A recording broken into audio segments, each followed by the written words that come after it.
در اعماق کوههای رودبار گیلان غاری وجود داره که رازهای قدیمی‌تر از انسان خردمند در خودش پنهان کرده. غار دربند رشی. جایی که نقاشی‌های روی دیواراش شاید نشونه‌ای باشن از تمدنی که قبل از ما وجود داشته.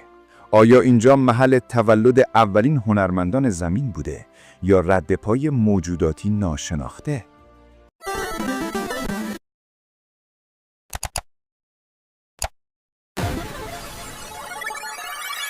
سال 1399 گروهی از باستانشناسان دانشگاه تهران به سرپرستی دکتر حامد وحدتی نسب در حال کاوش در منطقه رودبار بودند.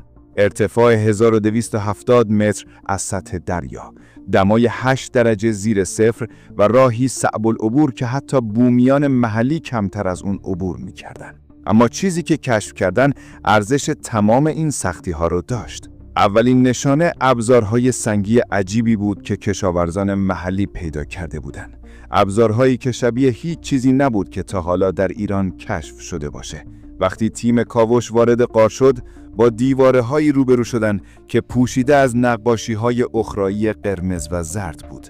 اما شوک اصلی وقتی وارد شد که آزمایش کربن 14 نشون داد این آثار حداقل 260,000 سال قدمت دارند. برای درک عمق این کشف بدونید که قدیمی‌ترین نقاشی‌های غار شوه در فرانسه 32,000 سال قدمت دارند. غار آلتامیرا در اسپانیا 36,000 سال قدمت داره.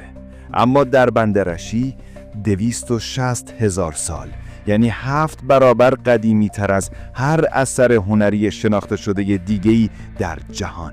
دکتر وحدتی نسب میگه وقتی نتایج آزمایش رو دیدیم باورمون نمیشد.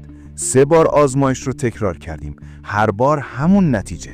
ما داریم با چیزی روبرو میشیم که میتونه تعریف ما از هنر، تمدن و حتی انسان رو تغییر بده. نقاشی‌های غار دربند رشی منحصر به فردند.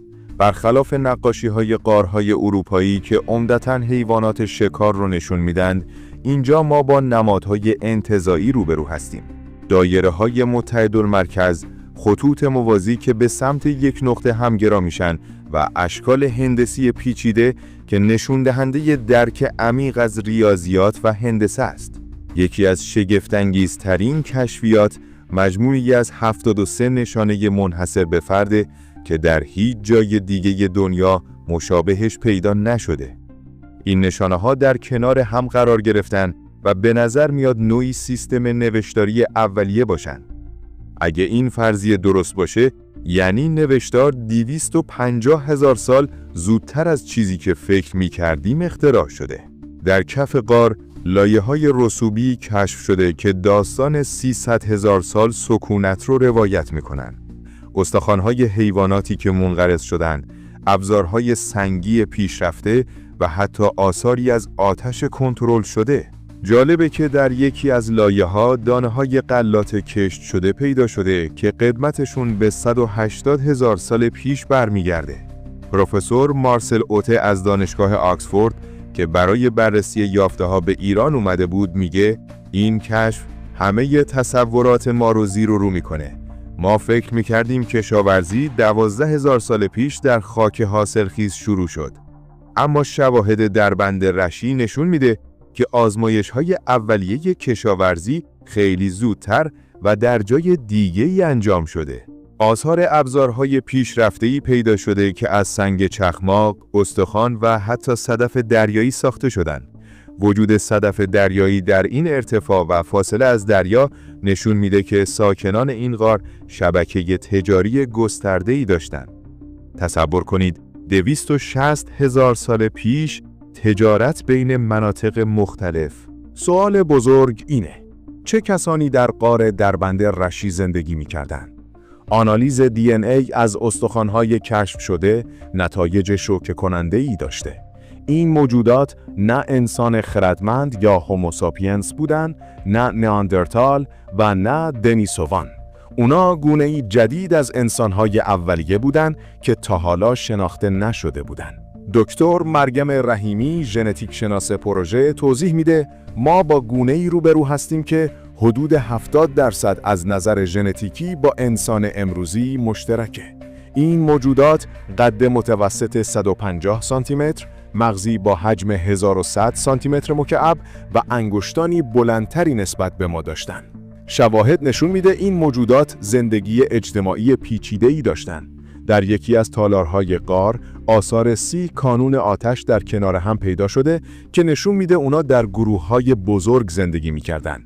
آثار مراسم تدفین با اشیای همراه جسد نشون میده که اونا به زندگی پس از مرگ اعتقاد داشتن. یکی از جالبترین کشفیات اسکلت کودکی 8 ساله است که با مهره‌های صدفی و سنگ‌های رنگی تزیین شده. در کنار اسکلت عروسکی از سنگ آهک پیدا شده که به شکل انسان تراشیده شده. این قدیمی‌ترین اسباب بازی کشف شده در تاریخ بشره. در بخش دیگه‌ای از غار، کارگاهی برای ساخت ابزار کشف شده.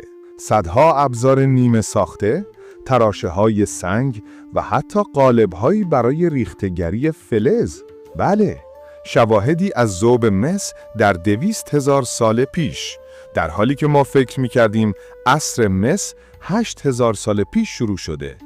دکتر جواد نوشاد، باستانشناس ارشد پروژه، میگه هر روز که میگذره کشف جدیدی داریم که باور نکردنی تر از کشف قبله. این غار داره تمام کتاب‌های تاریخ رو بازنویسی میکنه. آنچه در غار دربند رشی کشف شده از نظر فناوری حیرت انگیزه. سنگ‌هایی با سوراخ‌های کاملاً گرد و صاف که انگار با دریل مدرن سوراخ شدن. خطوط مستقیم و زوایای 90 درجه کامل روی سنگ‌های گرانیت که با ابزارهای امروزی هم ساختش سخته. یکی از عجیبترین یافته‌ها دیسکی از جنس سنگ سیاه مغناطیسی با قطر 30 سانتی متره که روش نقش‌های مارپیچی حک شده. وقتی این دیسک در معرض نور خورشید قرار میگیره، سایه‌هایی ایجاد میکنه که مثل یک تقویم خورشیدی عمل میکنه.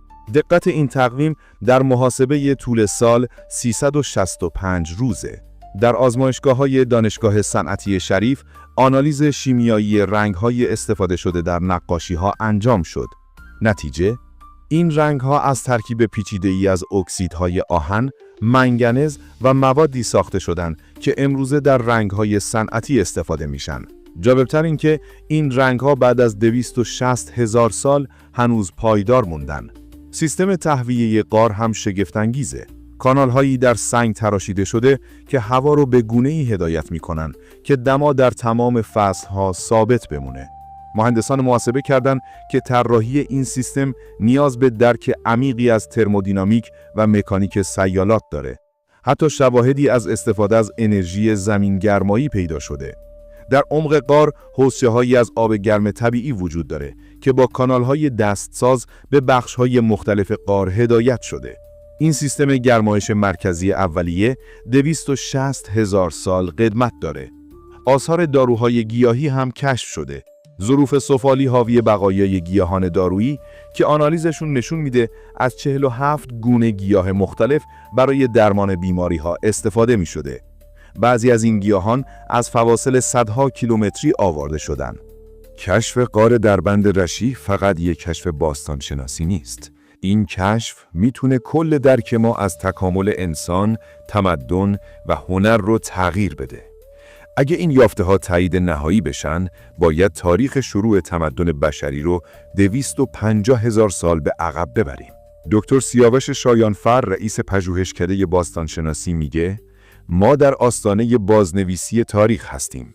دربند رشی نشون میده که ایران نه تنها مهد تمدن‌های تاریخی مثل ایلام و ماد بوده، بلکه شاید مهد اولین تمدن بشری باشه. این کشف اهمیت جهانی داره. یونسکو اعلام کرده که غار دربند رشی رو در فهرست میراث جهانی قرار میده. دانشگاه‌های هاروارد، کمبریج و توکیو درخواست همکاری در کاوش‌های بیشتر دادن. اما چالش‌هایی هم وجود داره. حفاظت از این میراث گرانبها در برابر قاچاقچیان آثار باستانی، گردشگری بی‌رویه و تخریب محیطی اولویت اصلیه. دولت ایران اعلام کرده که منطقه رو به پارک ملی باستان شناسی تبدیل میکنه. تا الان فقط 15% از غار کاوش شده. دکتر وحدتی نسب تخمین میزنه که کاوش کامل غار حداقل 50 سال طول بکشه. هر روز ممکنه کشف جدیدی انجام بشه که شگفت‌انگیزتر از قبلی باشه. غار دربند رشی یادآوریه که هنوز چیزهای زیادی درباره گذشتمون نمیدونیم. شاید اجدادمون خیلی پیشرفته تر از چیزی بودن که فکر میکردیم. شاید تمدن‌هایی وجود داشتن که حتی تصورشون هم نمیکردیم. این کشف برای ما ایرانیان افتخاره. سرزمینی که همیشه مهد تمدن بوده، حالا ثابت میکنه که شاید اولین جرقه‌های تمدن بشری هم از همین جا زده شده. و این فقط شروعه. کی میدونه چه رازهای دیگه‌ای در دل کوه‌ها و غارهای ایران مخفیه؟ شاید همین فردا کشف دیگه‌ای انجام بشه که حتی از دربند رشی هم شگفت‌انگیزتر باشه.